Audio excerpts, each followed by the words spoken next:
บริษัทลาวใต้การค้าและการลงทุนจำกัดย่ำใดก็ได้นำเอาแนวทางนโยบายของภาครัฐมาจัดตั้งปฏิบัติให้สอดคล้องกับเวียกงานตัวจริงเฮ็ดให้หัวหน่วยธุรกิจมีความเจริญก้าวหน้าและเติบใหญ่ขยายตัวอย่างต่อเนื่องเจ้าสบายดีข้าพเจ้าท่านนางพิสมัยพรหมวิสัยเนาะต่างหน้าจากบริษัทลาวใต้การค้าและการลงทุนจำกัดเป็นบริษัทสั้นนำทางด้านการทำเหมาก่อสร้างขอทางตึกอาคารและเคหสถานมีประสบการณ์หลายกว่า10 ปีมีพนักงานวิชาการที่มีความเชี่ยวชาญ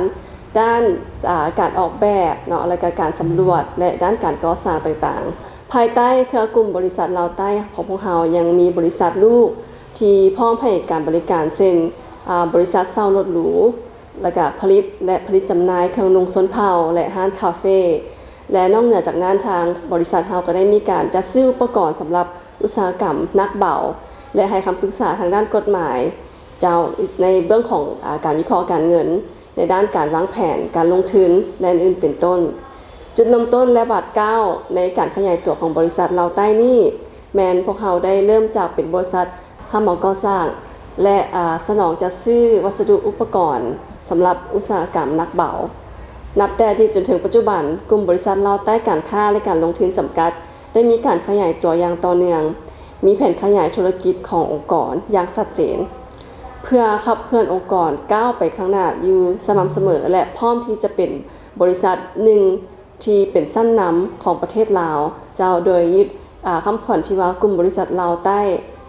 แม่นบริษัทลาวใต้ยิ่งใหญ่ก้าวไกลไปพร้อมกันนั้นเฮายังรู้สึกที่มีเกียรติและชื่นชมอย่างสูงต่อวันเกิดวันครบรอบ105 ปีของท่านประธานไกรสอนพรหมวิหาร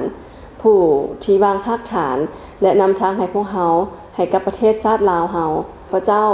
ขอให้พรใจอันประเสริฐมายังทานนำภาครัฐตลอดถึงพ่อแม่ปวงชนลาวบรรดาเผ่าจงมีสุขภาพแข็งแรงและประสบผลสำเร็จในภารกิจของทานอย่างสง่างามแล้วขอขอบใจ